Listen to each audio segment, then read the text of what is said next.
Hello, this is Michael Paul with New Orleans Scottish Rite College. I'd like to do a video today on a few aspects of the craft degrees in Freemasonry. I'd like in this video to try and look at how and why we do certain things and how things may have changed from the very early days of the operative Freemasons.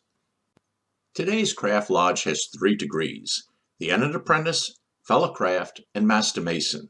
In fact, all through inspiration, Freemasonry has grown out of the old operative Freemasons, the builders of the great cathedrals of the Middle Ages.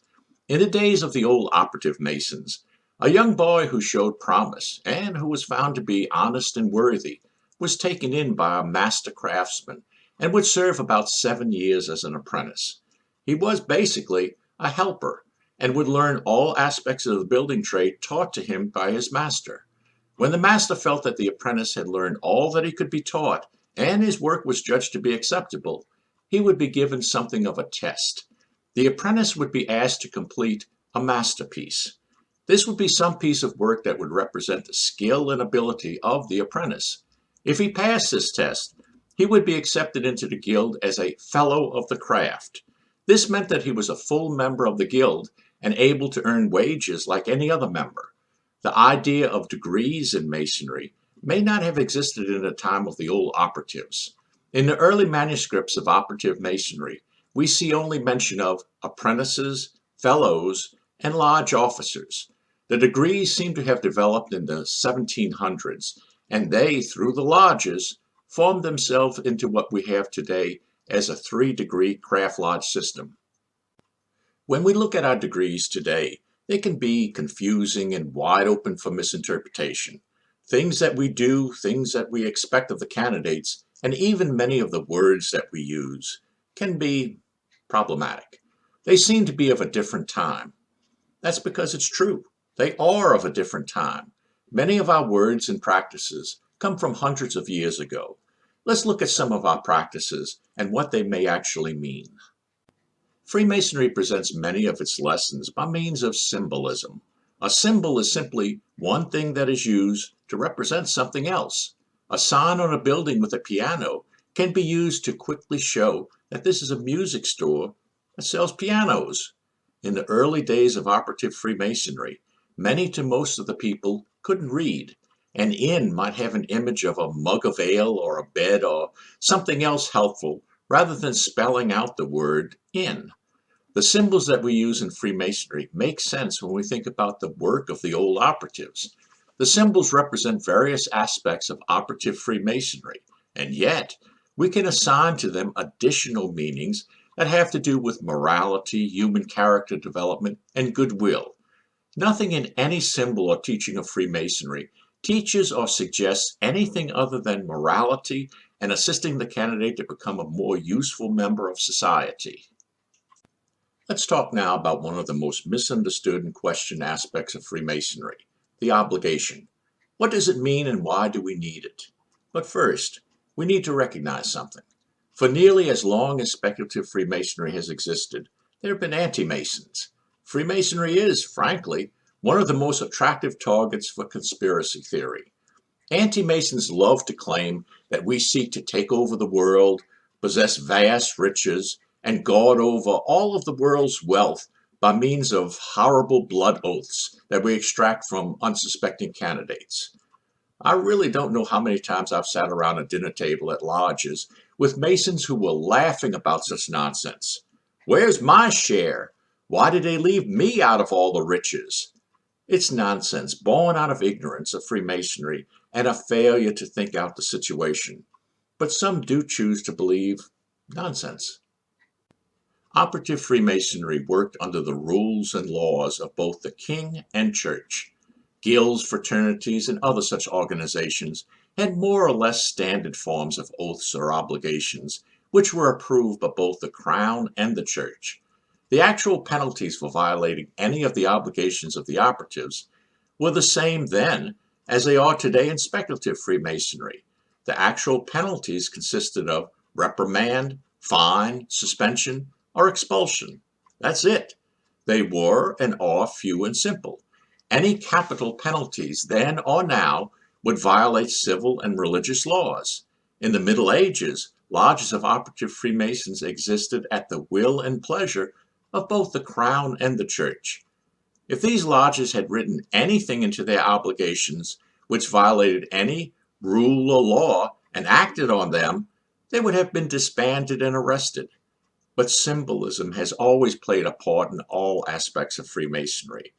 We also must remember that to just be expelled from a lodge of operative Freemasons in the Middle Ages could have meant an actual death sentence to an operative Mason. Working was how they put food on the table for themselves and their family. They needed to work to live. To be expelled would likely mean that they could no longer feed themselves. They also would be excluded from the actual physical protection of the group, and alone they would face the dangers of the harsh and often cruel medieval world. It was a dangerous and harsh time. Today, expulsion from Freemasonry means only that you can no longer enjoy being a Freemason. Life was different in the Middle Ages. One of the most recognized symbols of Freemasonry is the square and compasses. These were implements used by operative Freemasons. The Masonic apron is another well-recognized symbol of Freemasonry. A white leather apron was more than a method for an old operative to protect his clothing and carry his working tools. The apron has symbolic meanings worthy of study. The white leather apron, while today mostly being white cloth aprons, is said to be an emblem of innocence and the badge of a Mason. This means that Masons are taught to live by a moral code of conduct. Masons who refuse to live within our moral code or who violate the laws of their community can be expelled. The Masonic apron also denotes Masonic rank and office, not only within the lodge, but also within the district or Grand Lodge. Because we, as speculative Freemasons, do not work in the actual building trade, we don't use the working tools of Freemasons as they were originally intended. For example, the 24-inch gauge was another working tool, but for us today, it is a symbol of proper time management. It teaches us to recognize the need to use our time on earth to best help our fellow man and in ways that help us grow into better human beings. The common gavel was an actual working tool and is today a symbol for us to chip off the rough edges of our character and moral development. On our altars is the Holy Bible, which is the rule and guide to our faith and practices. Many of our lessons and teachings come directly from the Bible. While our doors are open to worthy men from all faiths and practices, it is the symbolic lessons from within the Bible where we draw the teachings for our candidates. The square is also one of the actual working tools of the operatives, but in speculative Freemasonry, it is one of our many symbols from which we teach moral lessons. The square is also the insignia of the office of Worshipful Master. In addition, it has also worked its way into our common language. We speak of a square deal, with the meaning that it was a fair or honest deal. Other Masonic symbols, words, and practices have also worked themselves into our culture and language. If you are a new Mason, or one who has or is thinking about petitioning, or even an experienced Mason, please listen for a minute. The goal of the old operatives when taking in an apprentice was simple. They wanted to teach him all that they knew so that he would become a highly skilled worker who would bring honor, respect, and work to their guild. Our goal as speculative Freemasons is to take in candidates and by means of moral, symbolic lessons, have them become better human beings and more valued members of society. It is strongly suggested that your Masonic monitor, law book, and other educational materials available from your Grand Lodge and other sources be studied well. Unlike those who did not learn their work in the days of the old operatives, no one will expel you from speculative Freemasonry for failing to learn our symbolic lessons. But I can tell you that if you spend the time and learn what is offered in the EA degree, as well as those that follow, you will have a richer and far more rewarding life. Freemasonry will not force anything on you, but you do not become better by only joining and paying your dues. It takes work, dedication, and a desire to improve yourself. Freemasonry can open the door for you, but you will be the one required to decide if you walk in or stay on the outside. Thank you for watching.